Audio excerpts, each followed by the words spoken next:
سورۃ المائدہ کا مطالعہ کر رہے ہیں. آیت نمبر 12 سے مطالعہ شروع ہوگا انشاءاللہ. سورۃ المائدہ آیت نمبر 12. الحمدللہ رب العالمین والصلاة والسلام علی سید الانبیاء والمرسلین. اما بعد فاعوذ باللہ من الشیطان الرجیم. بسم اللہ الرحمن الرحیم.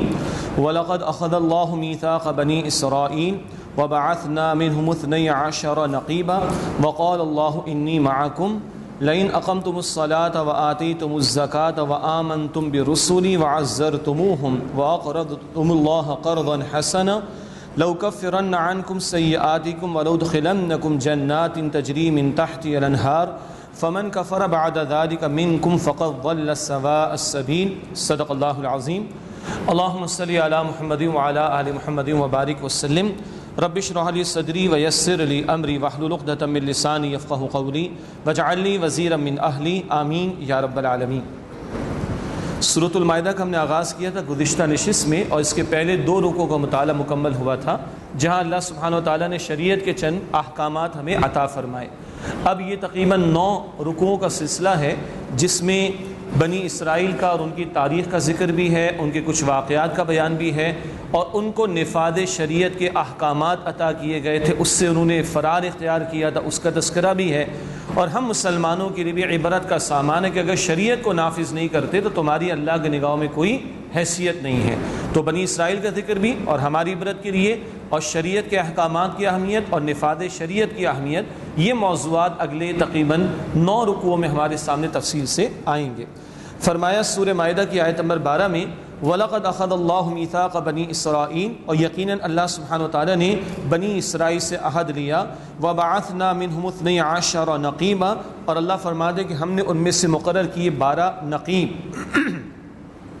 یہ 12 قبیلے تھے، یعقوب علیہ السلام کے 12 بیٹے، اس سے 12 آگے نسلیں چلی کہہ لیجئے، اور یہ 12 قبائل موسیٰ علیہ السلام کے دور میں بھی موجود. تو ہر قبیلے پر ایک سردار کو ذمہ دار مقرر کیا گیا ان کے انتظامی معاملات کے لیے، اس کی طرف اشارہ ہے. وقال اللہ انی معاکم، اور اللہ نے فرمایا کہ بے شک میں تمہارے ساتھ ہوں. لئن اقمتم الصلاۃ وآتیتم الزکاۃ، اگر تم نماز قائم کیے رکھو اور زکوٰۃ دیتے رہو. وآمنتم برسولی، اور میرے رسولوں پر ایمان لاؤ. وعزرتموہم، اور ان کی مدد کرو. واقرضتم اللہ قرضا حسنا، اور اگر تم اللہ کو قرض حسن دو.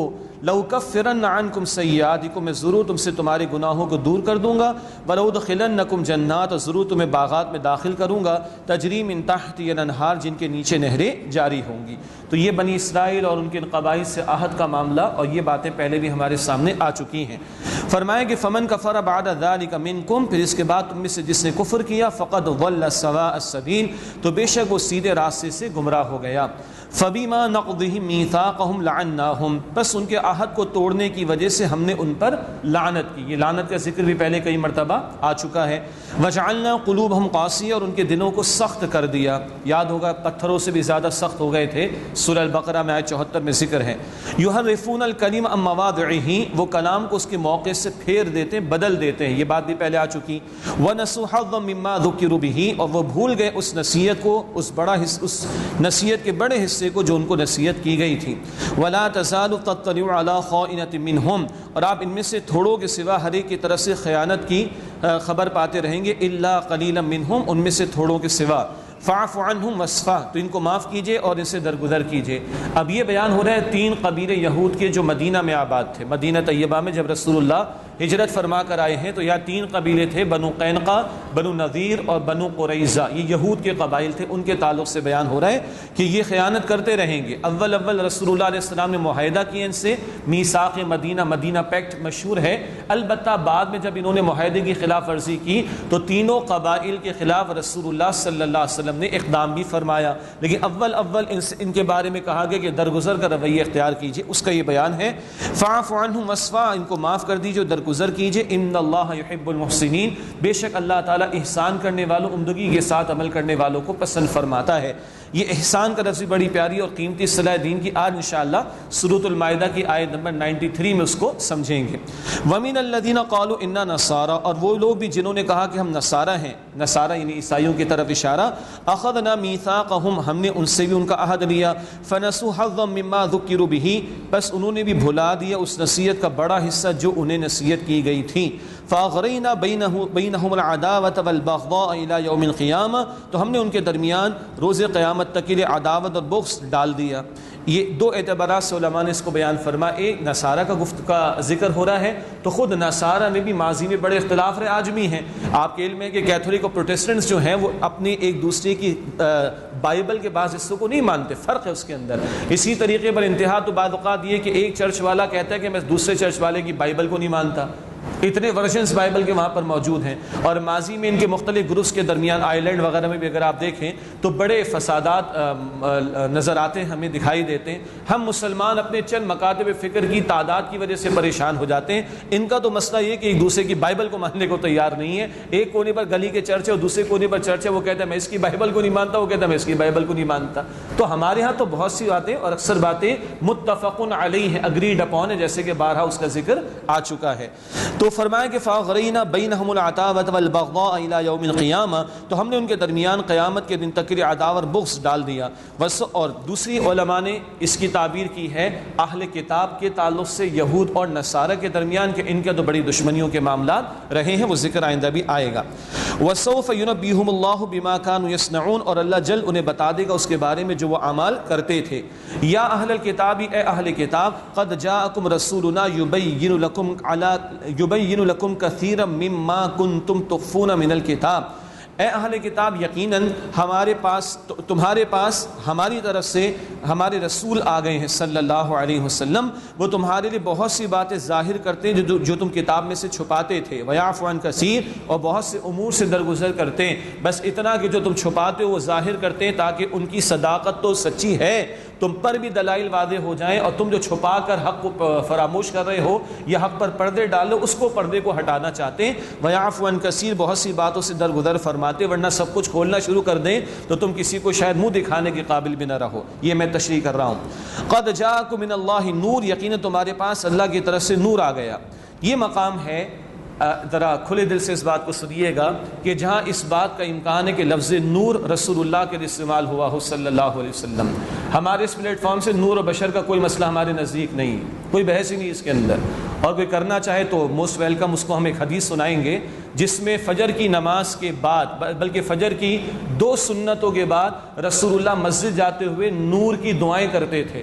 اللہم اجعل فی قلبی نورا وفی بصری نورا وفی عینی نورا وعن یمینی نورا وعن شمالی نورا ومن فوقی نورا ومن تحتی نورا ومن امامی نورا ومن خلفی نورا وفی عصبی نورا وفی لحمی نورا وفی شعری نورا وفی بشری نورا وفی لسانی نورا وجعلنی نورا. اللہ اکبر. کہاں لے کے جائیں گے اس روایت کو؟ اے اللہ میرے دل میں نور پیدا کر دے، میرے وجود میں نور پیدا کر دے، میرے سامنے، میرے پیچھے، میرے دائیں، میرے بائیں، میرے اوپر، میرے نیچے، میرے آگے، میرے پیچھے، میرے بالوں میں، میرے خون میں، میری کھال میں، میرے گوشت میں، میرے وجود میں نور پیدا کر دے. اے اللہ مجھے نور بنا دے. اللہ اکبر کبیرہ. باقی رسول اللہ بشر ہیں، اس پہ کوئی شک ہی نہیں ہے، مگر ان کی تعلیم نورانیت والی ہے، ان کے اعمال نورانیت والے ہیں. اس طرح اگر لینا چاہیں تو یہ نور بشر کا کوئی مسئلہ نہیں ہے. اس مقام پر میں نے کیوں یہ بات عرض کی ہے؟ بقیہ مقامات پر نور کا لفظ قرآن کے لیے آتا، وہاں قرآن کہتے ہیں انزلنا، اللہ کہتے ہیں ہم نے نازل کیا، ہم نے نازل کیا. یہاں انزلنا کا لفظ بھی نہیں. قد جاءکم من اللہ نور یقیناً تمہارے پاس اللہ کی طرف سے نور آ گیا. تو رسالت مآب علیہ السلام کی تعلیمات کے اعتبار سے، ان کے اعمال کی نورانیت کے اعتبار سے کوئی حرج کی بات نہیں کہ نور کا لفظ ان کے لیے استعمال کیا جائے. اور یہ حدیث کی دعا یہ بہت قیمتی دعا ہے، اور یہ تو میں نے اور آپ نے پڑھنی. اللہ اکبر کبیرہ. فجر کی 2 سنتیں بہتر ہے گھر میں ادا کر کے مسنون ہے. یہ دعا مانگتے ہوئے جائیں فجر کے فرض ادا کرنے کے لیے، تو میں اور آپ بھی دعا کر رہے ہیں اللہم اجعلنی نورا، اللہ مجھے نور بنا دے. یہ حدیث کے اندر رسول اللہ علیہ السلام کی دعا موجود ہے. چلیے کھلے دل سے میں نے کہا تھا اس کو سنیے اور قبول بھی کیجئے. قد جاءکم من اللہ نور یقیناً تمہارے پاس اللہ کی طرف سے نور آ گیا. اور کئی مفسرین اس نور کے لفظ کو بھی یہاں قرآن کے لیے مانتے، لیکن امکان ہے کہ یہ رسول اللہ کے لیے بھی استعمال ہوا ہو صلی اللہ علیہ وسلم. وکتاب مبین اور روشن کتاب آ گئی یعنی قرآن. یہدی بہ اللہ من اتبع رضوانہ سبل السلام اللہ سلامتی کی راہوں کی اس نور یعنی اس کتاب قرآن کے ذریعے سے، اس روشن کتاب کے ذریعے سے ہدایت دیتا ہے اسے جو اللہ کی رضا کے تابع ہوا، جو اللہ کو مقصود اور مطلوب بنا کر اب عمل کرے گا، اللہ اس کتاب حکیم، کتاب مبین کے ذریعے اس کو سلامتی کی راہوں کی ہدایت عطا فرما دے گا۔ اللہ ہم کو بھی سلامتی اور سلامتی کی راہیں عطا فرمائے۔ اللہ ہم سب کو اس قرآن حکیم سے مزید ہدایت عطا فرمائے۔ وَيُخْرِجُهُم مِّنَ الظُّلُمَاتِ إِلَى النُّورِ بِإِذْنِهِ، اور اللہ انہیں نکالتا ہے اندھیروں سے نور کی طرف، یعنی گناہوں کے اندھیروں سے، گمراہی کے اندھیروں سے ہدایت کی نور کی طرف اللہ انہیں لے کر آتا ہے بِإِذْنِهِ، اپنے حکم سے، وَيَهْدِيهِمْ إِلَىٰ صِرَاطٍ مُّسْتَقِيمٍ، اور اللہ انہیں سیدھے راستے کی ہدایت عطا فرماتا ہے۔ لَقَدْ كَفَرَ الَّذِينَ قَالُوا إِنَّ اللَّهَ هُوَ الْمَسِيحُ ابْنُ مَرْيَمَ، یقیناً کافر ہوئے وہ لوگ جنہوں نے کہا کہ اللہ وہی مسیح ابن مریم ہے، معاذ اللہ ثم معاذ اللہ۔ یہ گاڈ انکارنیشن کا عقیدہ، معاذ اللہ کہ خدا نے ہی عیسیٰ کی شکل اختیار کر لی، معاذ اللہ ثم معاذ اللہ، یہ بدترین شرک نصارہ نے اختیار کیا، معاذ اللہ۔ قل، اللہ کا تبصرہ، فمن یملک من اللہ شیئا ان اراد ان یہلک المسیح ابن مریم وامہ، اے نبی فرمائیے کس کا بس چلتا ہے اللہ کے مقابلے میں کہ اگر اللہ چاہے مسیح ابن مریم کو اور ان کی والدہ کو وفات دے دے، کوئی روک سکتا ہے؟ ومن فی الارض جمیعا، اور زمین میں جو کوئی بھی، سب کو اللہ وفات دے دے، کسی کا اختیار چلتا ہے اللہ کے اختیار کے مقابلے میں؟ تو عیسیٰ بھی اللہ کے بندے، اس کے حکم کے پابند، مریم سلام علیہا وہ بھی اللہ کی بندی ہیں اور اللہ کے حکم کے پابند ہیں۔ وَلِلَّهِ مُلْكُ السَّمَاوَاتِ وَالْأَرْضِ وَمَا بَيْنَهُمَا، اور اللہ ہی کے لیے بادشاہت آسمان اور زمین کے، جو کچھ ان دونوں کے درمیان ہے۔ يَخْلُقُ مَا يَشَاءُ، وہ جو چاہتا ہے پیدا کرتا ہے، بغیر والد۔ اگر عیسیٰ علیہ السلام کو رب نے پیدا کیا تو کلمہ کن سے اسی رب نے بغیر والدین حضرت آدم علیہ السلام کو پیدا فرمایا، جو چاہے سو پیدا کرے۔ اس بنیاد پر تم خدائی کے اندر تھوڑی شریک کر سکتے ہو ان کو، معاذ اللہ۔ واللہ علی کل شیء قدیر، اور اللہ سبحانہ وتعالی ہر شے پر قدرت رکھنے والا ہے۔ وقالت الیہود والنصارى نحن ابناء اللہ واحباؤہ، اور یہود و نصارہ نے کہا کہ ہم تو اللہ کے بیٹوں کی طرح ہیں، ہم تو اللہ کے پیارے، اللہ کے چہیتے ہیں۔ یہ وہی وشفل تھنکنگ اور خوش فہمیوں میں مبتلا ہونا، کرنا کرانا کچھ نہیں، عمل کچھ نہ کرنا مگر چہیتے سمجھنا اپنے آپ کو اللہ کا۔ اس پر اللہ کا تبصرہ، قل، اے نبی سے فرمائیے، خود فلم یعذبکم بذنوبکم، پھر اللہ تمہارے گناہوں پہ تمہیں سزا کیوں دیتا ہے؟ تم اتنے چہیتے ہو، تمہاری پٹائیاں کیوں ہوتی ہیں؟ یہود کی تاریخ کو دیکھیں، کبھی بخت نصر کے ہاتھوں 587 قبل مسیح 587 BCE کبھی کس وقت پٹائی ہوتی ہے، کبھی عیسیٰ علیہ السلام کی تشریف آوری کے 70 برس کے بعد ٹائٹس رومی بادشاہ کے ہاتھوں یروشلم کی اینٹ سیٹ بچتی اور ان کی پٹائی ہوتی ہے۔ تو کیوں اللہ تمہیں عذاب دیتا ہے تمہارے گناہوں پر؟ بل انتم بشر ممن خلق، بلکہ تم بھی بشر ہو اس کی مخلوق میں سے، اللہ نے تمہیں پیدا کیا، اللہ نے قانون عطا کیا، قانون کی خلاف ورزی کرو گے تمہاری پٹائیاں ہوں گی۔ چہیتے ہونے کا کوئی تصور نہیں ہے، اس کی رحمت کے مستحق بننا چاہتے ہو، اس کے دیے ہوئے قانون پر عمل کرو، اس کے پیغمبر کی تعلیم پر عمل کرو، تم اللہ کی گڈ بکس میں آ جاؤ گے۔ لیکن محض نسل میں ہونا، کسی پیغمبر کی اس بنیاد پر چہیتا اپنے آپ کو سمجھنا، اس کی کوئی حیثیت اللہ کی نگاہوں میں نہیں۔ یغفر لمن یشاء ویعذب من یشاء، اللہ جس کو چاہتا ہے بخش دیتا ہے، جس کو چاہتا ہے عذاب دیتا ہے۔ وللہ ملک السماوات والارض وما بینہما، اور اللہ ہی کے لیے بادشاہت آسمان اور زمین کے اور سب کی، اس کی جو کچھ ان دونوں کے درمیان ہے۔ وإلیہ المصیر، اور اسی اللہ کی طرف لوٹ کر جانا ہے۔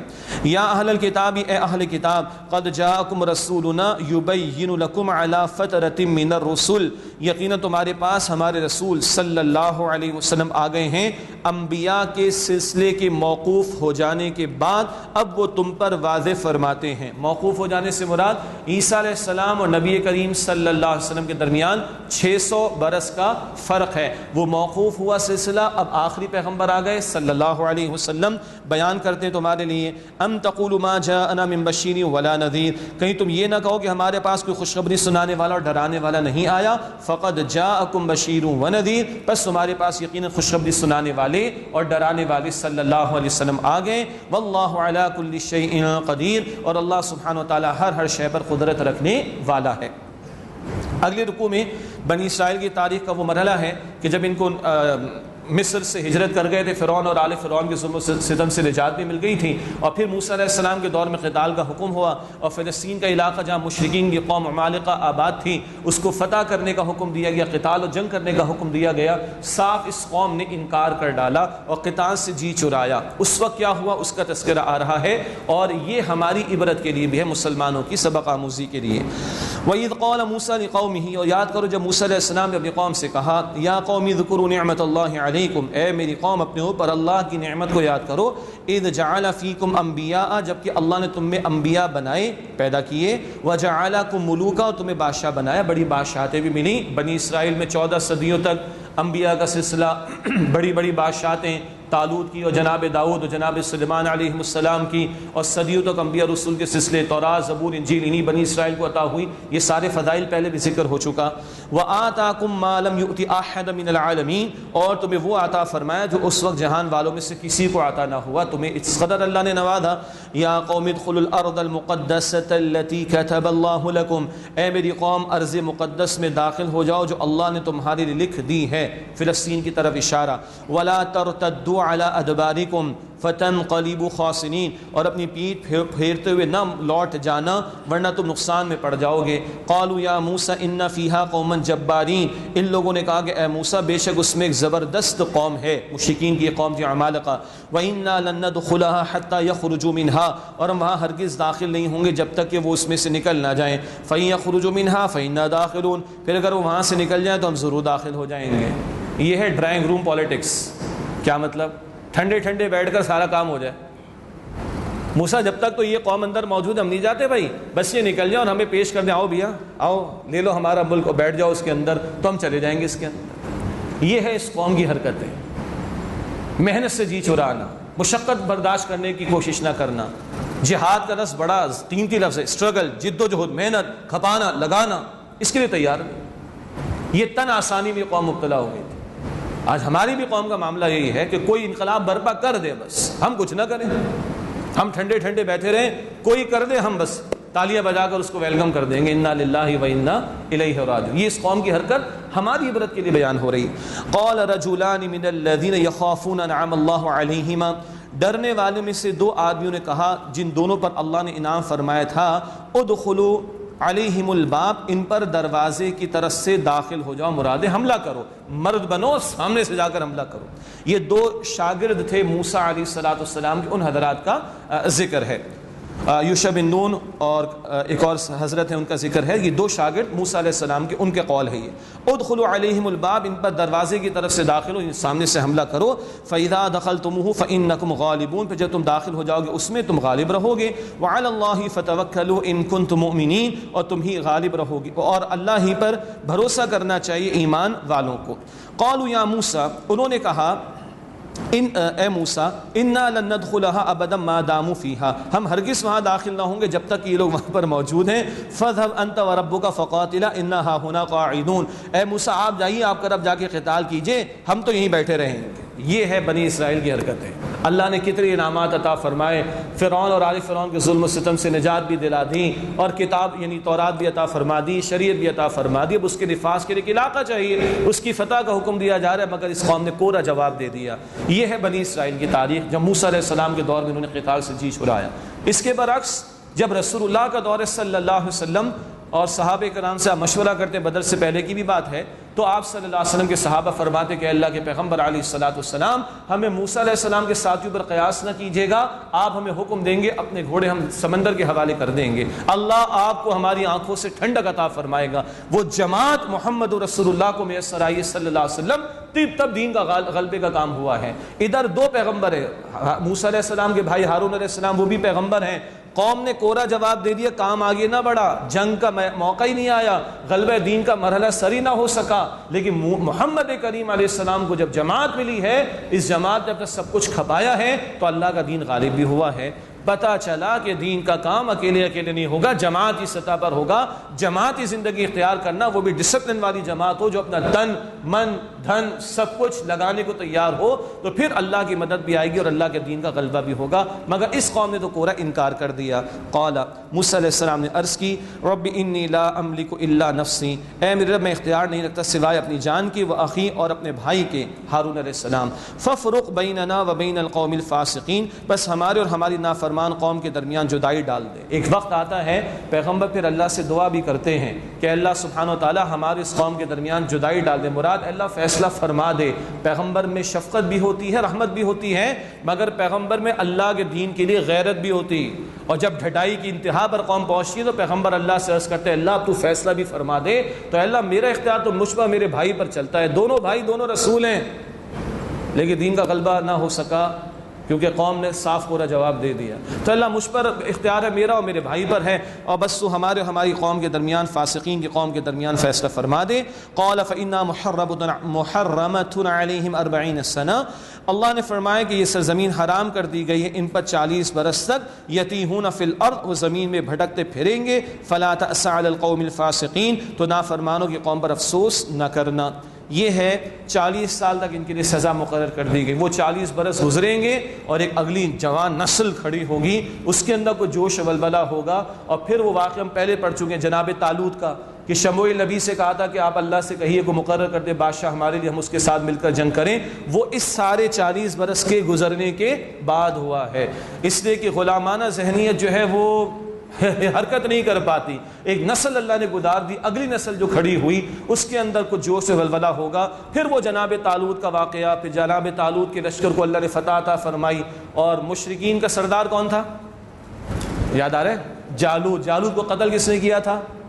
داؤد علیہ السلام نے۔ پھر وہاں سے ان کا وہ بنی اسرائیل کا کہیے کہ عروج کا دور شروع ہوا، پہلے طالوت کی بادشاہ تھا، پھر بعد میں جناب داؤد علیہ السلام، پھر ان کے بیٹے سلیمان علیہ السلام، وہ اس 40 برس کے بھٹکنے کے بعد کا دور ہے۔ اگلا رکوع ہے، اس میں بھی 2 بھائیوں کا بیان ہے، اور یہ 2 بھائی ہیں آدم علیہ السلام کے 2 بیٹے، مشہور نام پتہ ہے آپ کو، حابیل اور قابیل۔ پچھلے 2 بھائی کون تھے؟ صاحب ایمان تھے اور ایک دوسرے کے کام میں شریک تھے۔ ادھر کیا ہو گیا؟ ایک بھائی کو دوسرے بھائی سے حسد ہو گیا، اور حسد کہاں تک لے گیا؟ اپنے بھائی کے قتل کی طرف لے گیا، معاذ اللہ ثم معاذ اللہ۔ یہ واقعہ بھی بنی اسرائیل کے لیے بیان ہو رہا ہے، کیوں؟ نبی اکرم علیہ السلام کے دور میں جو موجود ہے بنی اسرائیل میں سے ہی ہے نا، یہود خاص طور پر، ان کو حسد کیا ہو گیا کہ نبوت بنی اسرائیل سے کہاں چلی گئی؟ بنی اسماعیل میں۔ اس حسد کے نتیجے میں یہ دشمن بن گئے نبی صلی اللہ علیہ وسلم کے، صحابہ کرام کے۔ تو ان کو سمجھانے کے لیے یہ تاریخ انسانی کا پہلا وہ واقعہ 2 بھائیوں کے درمیان حابیل و قابیل وہ سمجھایا جا رہا ہے۔ وَاتْلُ عَلَيْهِمْ نَبَأَ بَنِي آدَمَ بِالْحَقِّ، اور انہیں آدم علیہ السلام کے 2 بیٹوں کا واقعہ ٹھیک سنائیے۔ اِذْ قَرَّبَا قُرْبَانًا، جبکہ ان دونوں نے قربانی پیش کی، فَتُقُبِّلَ مِنْ أَحَدِهِمَا، تو ان میں سے ایک کی قبول کر لی گئی، وَلَمْ يُتَقَبَّلْ مِنَ الْآخَرِ، اور دوسرے کی قبول نہیں کی گئی۔ ایک مسئلہ پیش ہوا، تفصیل میں نہیں جا رہا، اس مسئلے کا حل کیسے تلاش کیا جائے؟ قربانی پیش کرو، جس کی قربانی قبول ہو جائے گی وہ حق پر ہوگا۔ دونوں نے قربانی پیش کی، ایک کا قبول ہوا قربانی کا معاملہ، دوسرے کی قربانی قبول نہیں ہوئی۔ قال لأقتلنک، تو اس نے کہا میں تجھے قتل کر ڈالوں گا۔ یہ کس نے کہا؟ قابیل نے۔ قتل سے قاف سے قتل بنتا ہے نا، قابیل کا ذہن میں رکھ لیجئے۔ قابیل نے حابیل سے کہا لأقتلنک، میں ضرور تجھے قتل کر ڈالوں گا۔ قال، حابیل نے کہا انما يتقبل اللہ من المتقین، بے شک اللہ سبحانہ و تعالیٰ تو متقین سے قبول فرماتا ہے۔ یہ بڑا قیمتی جملہ ہے۔ قربانی کس کی قبول ہوتی ہے بھائی؟ جس کے دل میں تقویٰ ہوگا، جس کے دل میں خوف خدا ہوگا۔ آج ہمارے عید الاضحیٰ کے موقع پر قربانی کبھی تو ہوتی ہے بچوں کے شوق میں، بچوں کو پسند ہے جانور اس لیے لے آئے ہم، وہ اللہ کے بندو یہ ضمنی بات ہے، اصل ہے اللہ کا حکم ہے۔ اچھا جی صاحب کیا کریں، فلاں صاحب نے جو ہے وہ 5 لاکھ کا بیل لا کے کھڑا کر دیا ہے جی، اب ہماری تو ناک کٹ جائے گی اگر ہم نے 10 لاکھ کا لا کر کھڑا نہ کیا۔ اور باقاعدہ بینرز لگتے ہیں، اور اسی ڈی ایچ اے کے اندر 2-3 بگ شاٹس آئی ایف سے معاف کیجیے گا، باقاعدہ وہاں شو چلتا ہے۔ ماضی کی بات بتا رہا ہوں، ماضی میں شوز ہمیں یاد ہے، سینما کے اللہ معاف رکھے، اب یہاں قربانی کے جانوروں کے شوز چلتے ہیں جناب، 3 سے 4 آپ دیکھ سکتے ہیں، 6 سے 7 آپ دیکھ سکتے ہیں۔ پھر جناب اس کی سیلفیز، جانور کے ساتھ سیلفیز بن رہی، حد ہو گئی، اور جناب وہ پوری دنیا کے لیے اپلوڈ ہو رہی فیس بک کے اوپر۔ استغفر اللہ، کیا مذاق کیا تماشا بنا رکھا ہے۔ اچھا قربانی ہو رہی ہے، نماز ادا نہیں ہو رہی، اللہ اکبر کبیرہ، بھائی نماز تو فرض ہے، اور قربانی بعض کے نزدیک واجب، بعض کے نزدیک سنت موقعہ کے درجے میں ہے، فرض تو نہیں ہے نا، ہے لیکن ادا کرنی ہے بھائی، لیکن نماز تو فرض ہے نا، نماز نہیں ادا ہو رہی۔ اور فجر سے پہلے بکرے کا کی رسی لے کے کھڑے ہوئے، کاہے کے لیے جی؟ پہلا نمبر میرا لگنا چاہیے گوشت بننے کا، دوسرے دن کی بات کر رہا ہوں، لیکن فجر کی نماز ہو رہی، نماز میں نہیں آ رہے، عجیب بات ہے بھائی۔ اور ینگسٹرس کا معاملہ کیا ہے؟ سیٹرڈے نائٹ لگائیں گے کدھر؟ وہ ہائی وے پہ جا کر کھانا پینا بھی ہوگا، اللہ گلہ بھی ہوگا، اور کیا لے کر آئیں گے جی؟ 6 بیل لے کر آ گئے، 18 بکرے لے کر آ گئے، ایک ساتھ مل کر گئے، مغرب بھی گئی، عشاء بھی گئی، صبح کی فجر بھی گئی، انا للہ و انا الیہ راجعون۔ یہ کون سی قربانی بھائی؟ تو تقویٰ مطلوب ہے اللہ کو خوف خدا اور اللہ کی نافرمانی سے بچنا اور اللہ کے ہر حکم پر اپنے آپ کو اس کے سامنے جھکا دینا، یہ ہے قربانی کا حاصل۔ قال انما يتقبل الله من المتقین، اس سے کہا کہ اللہ تو قبول کرتا ہے ان سے جو متقین ہیں۔ حابیل نے کہا لئن بسطت الی یدک لتقتلنی ما انا بباسط یدی الیک لاقتلک، اگر تو نے میری طرف اپنا ہاتھ بڑھایا مجھے قتل کرنے کے لیے تو میں اپنا ہاتھ تیری طرف بڑھانے والا نہیں کہ میں تجھے قتل کر دوں۔ اس کی ایک تعبیر تو یہ ہے، یہ بڑی عاجزی بھی ہے حابیل کی، اور بھائی کے بارے میں بڑی نرم یا یوں کہیے کہ آسان والا معاملہ کہ میں نے تیرے خلاف کوئی اقدام نہیں کرنا۔ البتہ ایک تعبیر یہ کی گئی کہ میں قتل کرنے میں تجھے پہل نہیں کروں گا، میں قتل کرنے میں تجھے پہل نہیں کروں گا۔ ہماری شریعت میں تعلیم کیا ہے؟ انسان اپنی جان اور اپنے مال اور اپنے گھر بار کی حفاظت کر سکتا ہے، اور اس حفاظت کرنے میں اگر کوئی انکاؤنٹر ہو جائے اور اس حفاظت کرنے میں یہ قتل بھی ہو جائے تو ایک درجے کی شہادت ہے رسول اللہ کی حدیث کے مطابق صلی اللہ علیہ وسلم، یعنی ڈیفنس کی اجازت ہے، دفاع کی اجازت ہے، اپنا مال اپنی جان اپنا گھر بار، اور اس انکاؤنٹر کے اندر دفاع کے اندر بندہ قتل ہو جائے تو ایک درجے کا وہ شہید قرار پائے گا۔ یہ اصول ہماری شریعت میں۔ البتہ یہاں کیا بات ہے کہ بھئی میں پہل نہیں کروں گا، مجھے پتہ تو چل گیا لیکن میں پہل نہیں کروں گا تجھے تیری گردن اڑانے کے اندر۔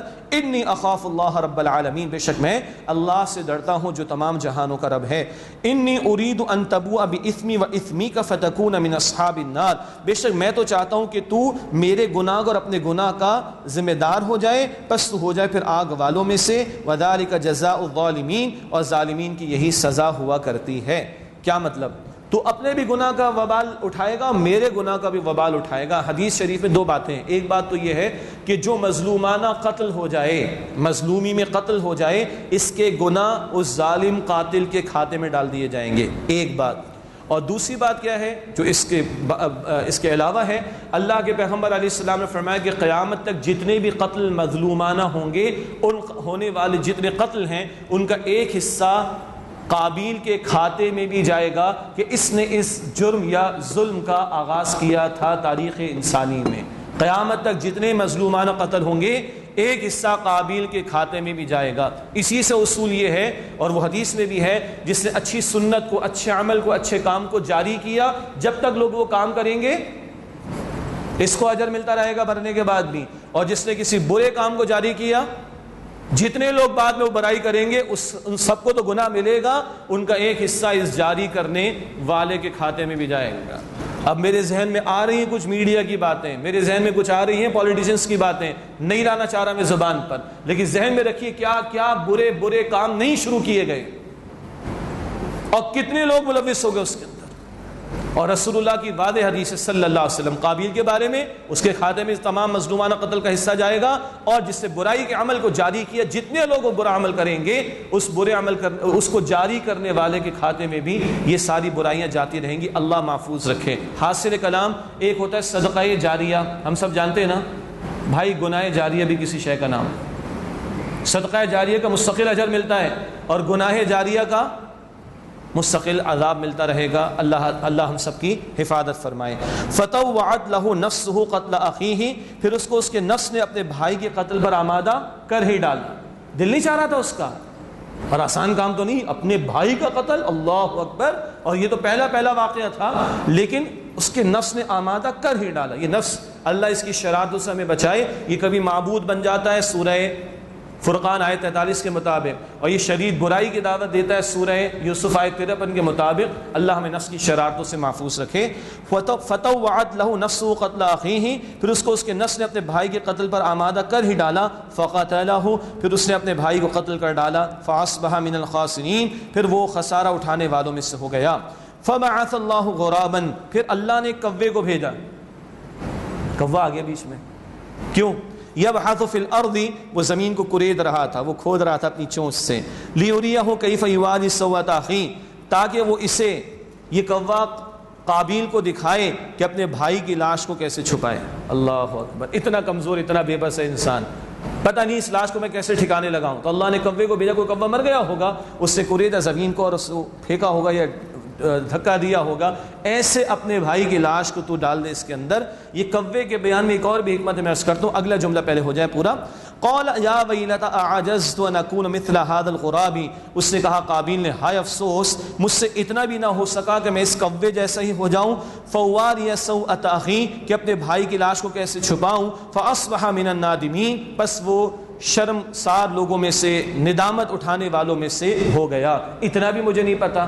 کوے کے بارے میں ہم سب جانتے ہیں، اگر ایک کوا کبھی مر گیا فار اینی ریزن، آپ کو پتا ہے کوے سارا آسمان سر پر اٹھا لیتے ہیں، جب تک اس کی لاش نظر آ رہی ہے وہ کتنا آسمان سر پر، اس پرندے کے اندر بھی اللہ نے یہ حص رکھی، مظلومانہ قتل تو نہیں ہونا چاہیے، اور اگر ایک کا بھی ہو تو سارے کوے مل کر آسمان سر پر اٹھا لیتے ہیں۔ انسانوں کو سکھایا جا رہا ہے ایک کوے کی لاش اگر ان کے سامنے ہے وہ آسمان سر پر اٹھا لیتے ہیں، احتجاج کرتے ہیں یہ ظلم ہوا ہے، یہ پرندہ کیوں مار دیا گیا ہے، یا ہمارا کیوں مار دیا گیا ان کے دانش کے اندر۔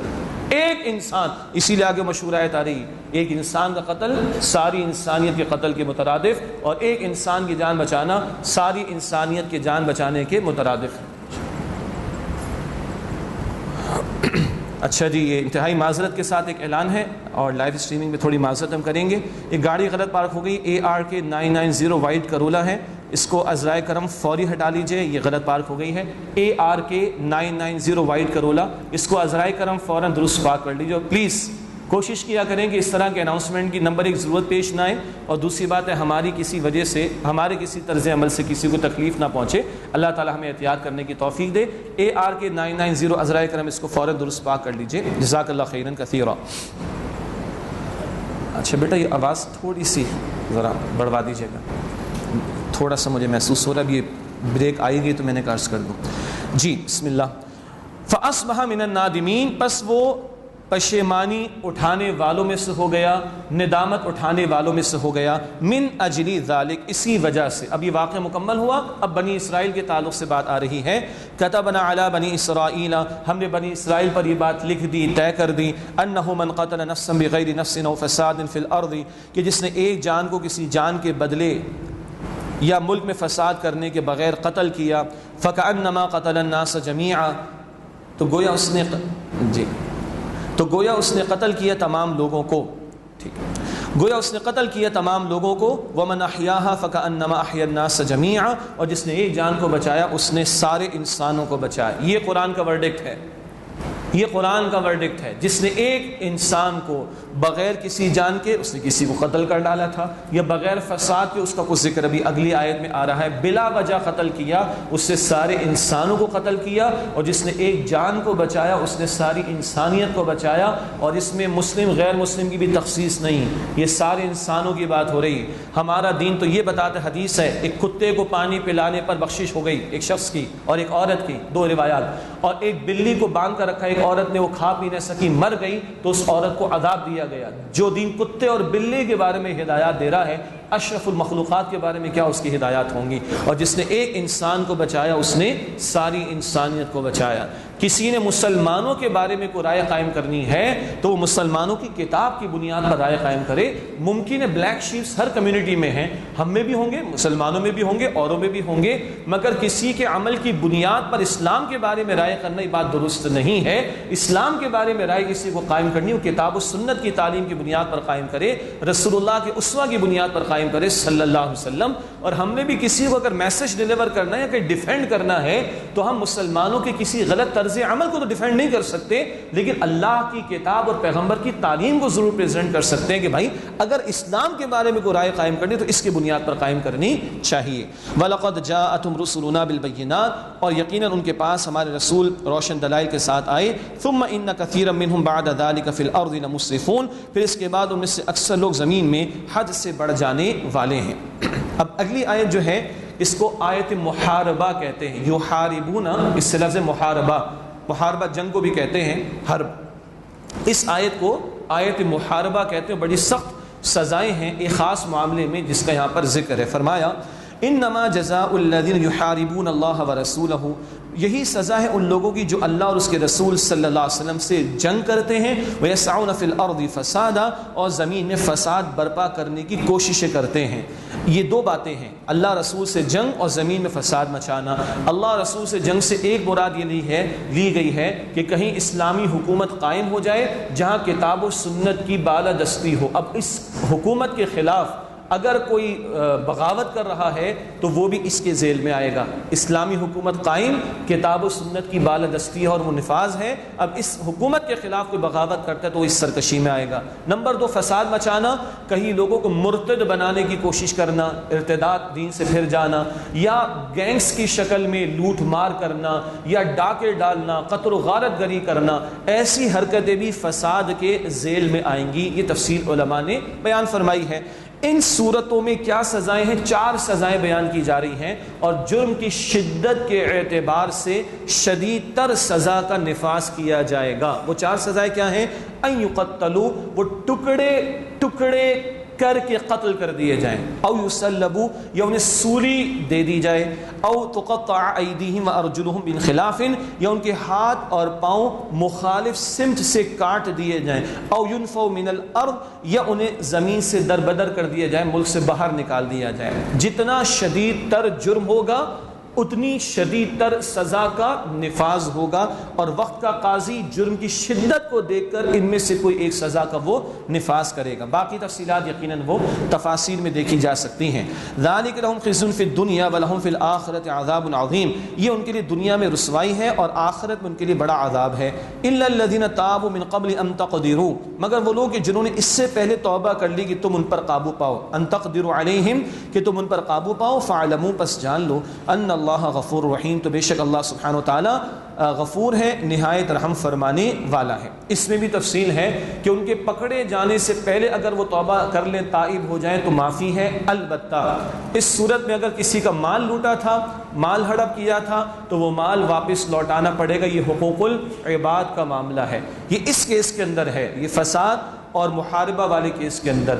باقی جو شریعت میں حدود ہیں، یعنی حدود اب میں استعمال کر رہا ہوں سزاؤں کے لیے، شراب کے لیے ہے، زنا کے لیے ہے، چوری کے لیے ہے، اور زنا کی تہمت کے لیے ہے۔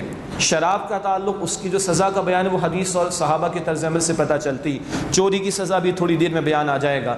زنا کے بارے میں سورہ نور آیت نمبر 2 اور کچھ ذکر پہلے کر چکا ہوں سورہ نساء میں، اور زنا کی تہمت لگانا، اس کا بھی بیان، اس کی سزا بھی سورہ نور کے شروع میں آ جائے گی۔ تو چوری ہے، شراب ہے، زنا ہے، یا زنا کی تہمت ہے، یہ جرائم اگر یہ ثابت ہو جائیں تو سزا بھی نافذ ہوگی، اس میں قطعاً کوئی معافی کا امکان نہیں ہے۔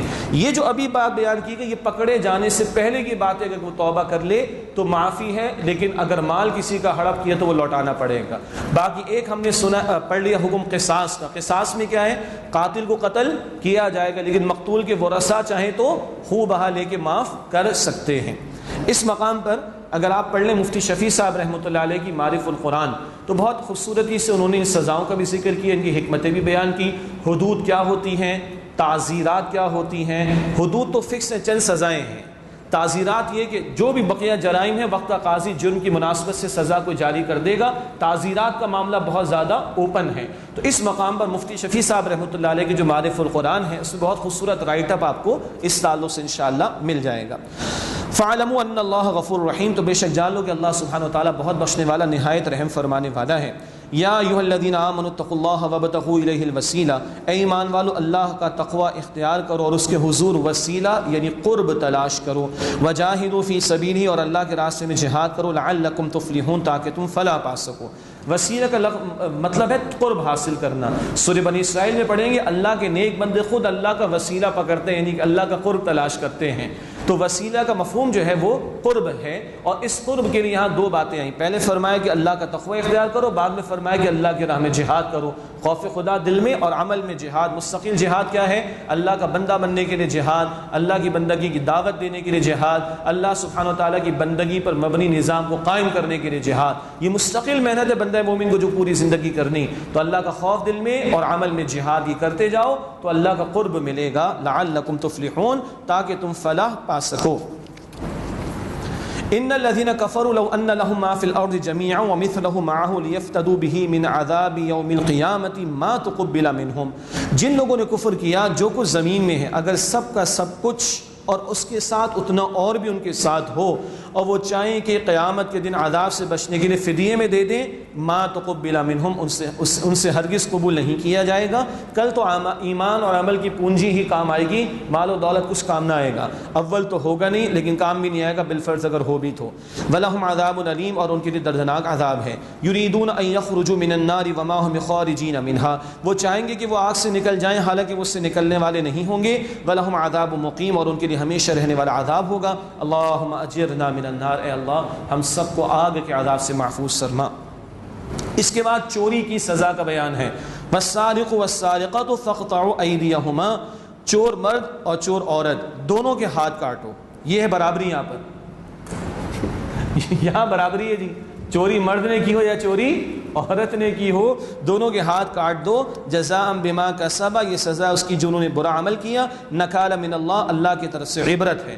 پہلی دفعہ چوری کی تو یہ ہاتھ، دایاں ہاتھ یہ گٹے تک جو ہے کاٹا جائے گا، دوسری مرتبہ دوسرا کاٹا جائے گا. البتہ یہ نہیں کہ کوئی ایسی چیز پڑی نہیں تھی 2 روپے کسی خیر 2 روپے تو اب نہیں ہوتے، اس انداز سے 10 روپے کا نوٹ اٹھا لیا تو اس کا ہاتھ کاٹا جائے گا، ایسا نہیں ہے. اس کی تفصیل ہے. ایسا مال کہ جو حفاظت سے رکھا ہوا تھا، اس میں اگر ہاتھ ڈال کے وہاں سے مال چرائے تو اپلائی ہوگا. پھر اس کی کوئی مقدار بھی مختلف فقہا نے بیان فرمائی ہے، اس کی تفصیل ہے. البتہ چوری کی سزا یہی ہے.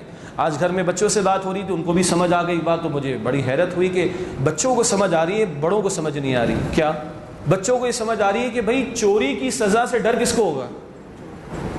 چور کو نا. تو باقی تو پریشان نہیں ہوں گے نا، بچوں نے کہا پریشان نہیں ہوں گے. تو آپ اس ملک میں دیکھیں بہت سارے لوگ چوری کی سزا کی مخالفت کر رہے ہیں، معاذ اللہ. تو بھائی آپ نے چوری کرنی ہے کیا؟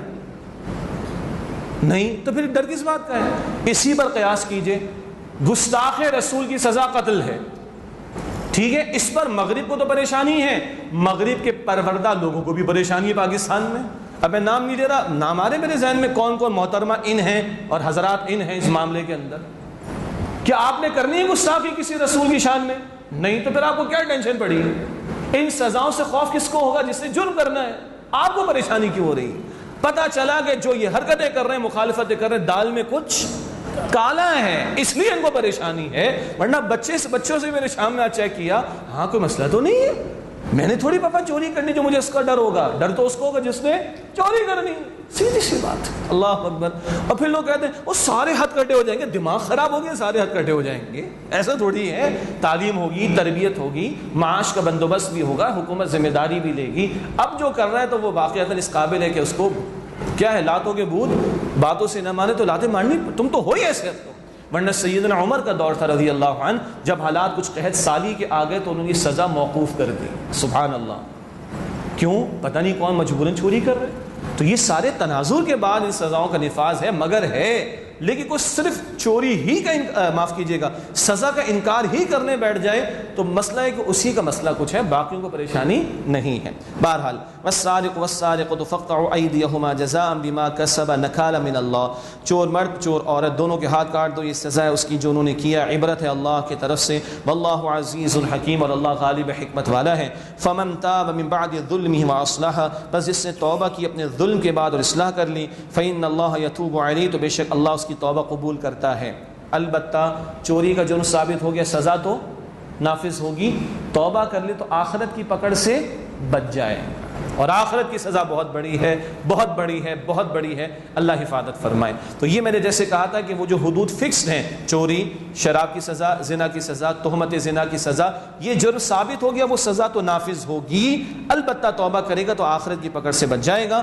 فإن اللہ یتوب علیہ، تو بے شک اللہ اس کی توبہ قبول فرماتا ہے. ان اللہ غفور رحیم، بے شک اللہ بہت بخشنے والا، نہایت رحم فرمانے والا ہے. الم تعلم ان اللہ لہ ملک السماوات والارض، کیا تم نہیں جانتے کہ اللہ ہی کی بادشاہت ہے آسمان اور زمین کی. یعذب من یشاء ویغفر لمن یشاء، وہ جس کو چاہے عذاب دے، جس کو چاہے بخش دے. واللہ علی کل شیء قدیر، اور اللہ ہر شے پر قدرت رکھنے والا ہے.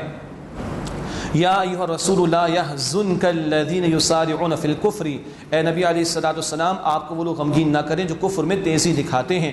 من الذین قالوا آمنا بافواہہم ولم تؤمن قلوبہم، وہ لوگ کہ جو منہ سے کہتے کہ ہم ایمان لائے حالانکہ ان کے دل مؤمن نہیں ہیں. یہ یہود میں سے منافقین کا ذکر، جھوٹا دعویٰ کیا مگر دل میں ایمان نہیں تھا. فرمایا کہ وَمِنَ الَّذِينَ هَادُوا، اور وہ جو یہودی ہوئے، سماعون للکذب سماعون لقوم آخرین لم یأتوا، وہ جھوٹ کے لیے جاسوسی کرتے ہیں، وہ جاسوس ایک دوسری جماعت کے جو آپ تک ابھی نہیں آئی. یحرفون الکلم من بعد مواضعہ، یہ کلام کو پھیر دیتے اس کے صحیح محل کے بعد، وہی زبان کو مڑوڑ کر باتوں کو، الفاظ کو بدل دینا. یقولون ان اوتیتم ھذا فخذوہ، کہتے ہیں اگر تمہیں یہ حکم دیا جائے تو اس کو قبول کر لو، وان لم تؤتہ فاحذروا، اور اگر تمہیں یہ حکم، یہ فیصلہ نہ دیا جائے تو اس سے بچو. پس منظر کیا ہے؟ مدینہ شریف میں ابھی یہ امکان تھا کہ جو چاہتا رسول اللہ سے فیصلے کراتا صلی اللہ علیہ وسلم، اور جو چاہتا یہود میں سے وہ اپنے سرداروں سے، علماء سے جا کے فیصلے کراتا. اب ایک یہودی جوڑا تھا، یعنی مرد عورت، ان سے کچھ معاملہ ہو گیا زنا کا، اور تھے وہ شادی شدہ، اور شادی شدہ کے لیے پھر سزا کیا ہے جی؟ رجم کی، اسٹوننگ ٹو ڈیتھ. اور تورات میں بھی یہی سزا تھی، تورات میں بھی یہی سزا تھی، شادی شدہ مرد یا عورت زنا کرے تو رجم کی سزا ہے. اب ان کو خوف ہوا کہ اگر اپنوں سے جا کر پوچھیں گے تو وہ تو تورات کے مطابق بتائیں گے، وہاں تو یہی حکم ہے. چلو محمد صلی اللہ علیہ وسلم کے پاس چلتے ہیں، اور طے یہ کیا کہ دیکھو اگر تو وہاں سے کچھ اور حکم ملے کوڑے وغیرہ مارنے کا تو لے لینا، اور اگر یہی حکم ملے تو پھر نہ لینا. پتہ چلا کہ کسی کی نہیں ماننی، اپنے نفس کی ماننی ہے. یہ تھا حرکتوں کا معاملہ ادھر یہود کے کچھ لوگوں کا، کہ من چاہا فیصلہ کہیں سے مل جائے. آج کبھی کبھی ہمیں بھی یہ دکھائی دیتا ہے، اللہ اپنے زبان میں رکھے، کہ اگر اس مولوی سے مل جائے میرا مطلب تو یہاں سے فتویٰ لے لوں، وہاں سے مل جائے تو وہاں سے لے لوں، یہاں سے مل جائے تو یہاں سے لے لوں. معاف کیجیے گا، میں اسپیسیفک کسی ایشو کی بات نہیں کر رہا. ارے وہ مفتی صاحب تو یہ فرماتے ہیں، وہ مفتی صاحب پردے کے مسائل پہ بیان فرماتے ہیں، وہ مانتے ہو؟ وہ مفتی صاحب نے نماز کے بارے میں وہ پورا کتابچہ لکھا ہوا ہے کہ بے نمازی کے لیے کیا کیا سزائیں قرآن اور حدیث کے اندر ہیں، وہ مانتے ہو؟ بس مطلب کی بات لے لی مفتی صاحب سے، باقی سارا دین چھوڑ دیا. یہ ہے گڑبڑ آج ہمارے معاشرے میں. خود بدلتے نہیں، قرآن کو بدل دیتے ہیں. ہوئے کہ زرج فقیہان حرم بے توفیق. تو بھائی نفس کی مرضی کی خواہش تھوڑی اس پر عمل کرنا ہے، رب کی خواہش پر، رب کے تقاضوں پر، اس کے پیغمبر کی تعلیم پر عمل کرنا ہے صلی اللہ علیہ وسلم. تو یہ آیت من چاہا فیصلہ لینے کے لیے کہنے لگے، یقولون، کہتے ہیں، ان اوتیتم ھذا فخذوہ، اگر تمہیں یہ فیصلہ دیا جائے تو قبول کرنا، وان لم تؤتہ فاحذروا، اور اگر تمہیں یہ فیصلہ نہ دیا جائے تو اس سے بچنا. ومن یرد اللہ فتنتہ فلن تملک له من اللہ شیئا، اور جس کو اللہ سبحانہ وتعالیٰ گمراہ کرنا چاہے تو آپ اس کے لیے اللہ کے کچھ نہیں کر سکتے. اولئک الذین لم یرد اللہ ان یطہر قلوبہم، یہ وہ لوگ ہیں جنہیں اللہ نے نہیں چاہا کہ ان کے دلوں کو پاک کرے. لہم فی الدنیا خزی، ان کے لیے دنیا میں رسوائی ہے. ولہم فی الآخرۃ عذاب عظیم، اور ان کے لیے آخرت میں بڑا عذاب ہے. سماعون للکذب اکالون للسحت، جھوٹ کے لیے جاسوسی کرنے والے، بڑے حرام کھانے والے ہیں. یہ یہود کا بیان ہو رہا ہے. فَإِن جَاءُوكَ فَاحْكُم بَيْنَهُمْ أَوْ أَعْرِضْ عَنْهُمْ، بڑی اعتدال والی خوبصورت متوازن تعلیم. فَإِن جَاءُوكَ فَاحْكُم بَيْنَهُمْ أَوْ أَعْرِضْ عَنْهُمْ، اے نبی علیہ السلام اگر یہ آپ کے پاس آئیں تو آپ چاہیں تو ان کے درمیان فیصلہ کریں یا اعراض کریں، آپ کا اختیار ہے، چاہے تو آپ فیصلہ دیں چاہے تو نہ دیں. وَإِن تُعْرِضْ عَنْهُمْ فَلَن يَضُرُّوكَ شَيْئًا، اور اگر آپ ان سے اعراض کریں گے تو یہ آپ کا کچھ بھی بگاڑ نہیں سکیں گے، اللہ آپ کی حفاظت فرما رہا ہے. ہاں وَإِن حَكَمْتَ فَاحْكُم بَيْنَهُم بِالْقِسْطِ، اور اگر آپ ان کے درمیان فیصلہ کریں تو فیصلہ کیجئے انصاف کے ساتھ، عدل کے ساتھ. اللہ اکبر. چاہے تو آپ فیصلہ نہ کریں، لیکن اگر فیصلہ کریں، ہیں تو کافر، ہیں تو یہودی، کچھ دشمن بھی ہیں اور آپ کے رسالت کے منکر بھی ہیں، لیکن اگر فیصلہ آپ کے پاس کرانے آئے تو فیصلہ کیجئے گا عدل کا. یہ ہے اسلام. یہ لوگ دشمن ہیں، ابھی منکرین رسالت ہیں، رسول اللہ کی رسالت کا انکار کر رہے ہیں صلی اللہ علیہ وسلم. لیکن اگر فیصلہ کرانے آ جائیں تو فیصلہ کیجئے گا عدل کے ساتھ. یہ عدل اتنی خوبصورت اور اہم تعلیم ہے ہمارے دین کی.